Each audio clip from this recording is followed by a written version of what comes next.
guys, Jeff the Nature Guy here at Zoo Montana. We've got a special guest with us today. I'm not talking about this little cutie right here. I'm talking about this one. This is Nature Guy Matthias. Good to meet you.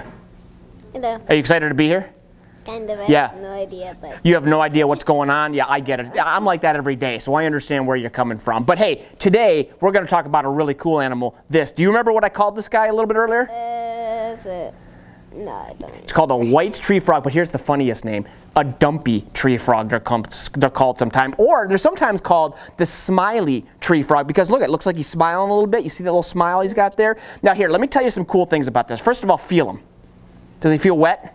Yeah. Yeah, a little bit. And you said he feels kind of blubbery, right? Yeah. Now you've watched Star Wars before, haven't you? Yeah. So you know who Jabba the Hutt is? Yeah. That big gross fat thing? Yeah. A lot of people think this looks like Jabba the Hutt. Now I'm not saying he's gross because he is cute. I just love this guy. But he's found in New Zealand, so you know where New Zealand and Australia are, right?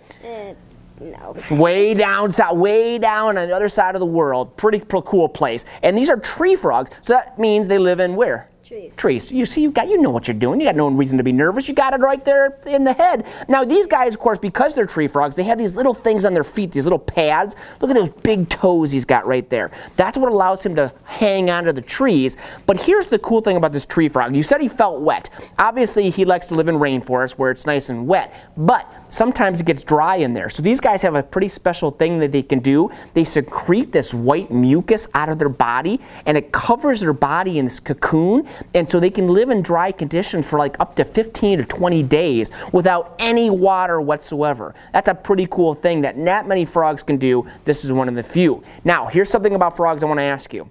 Do you think frogs are important to the environment? Yeah. Yeah, and do you have any idea why? Not really. Not really?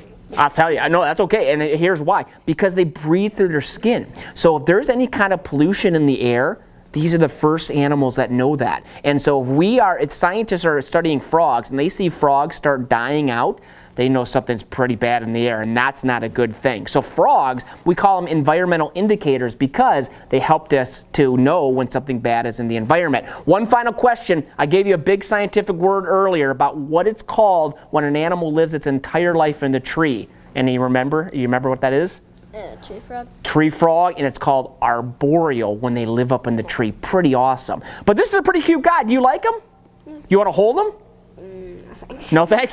Don't worry, he's slimy, I get it, I understand. And by the way, this guy, we don't know how old he is because we got him from a private homeowner, but these guys can live up to 20 years. Can you imagine that? 20-year-old frog. And what's a baby frog called? Tadpole. There it is, tadpole. We're going to end on a good note. Guys, I'm Jeff the Nature Guy, Matthias the Nature Kid. We'll see you at the zoo.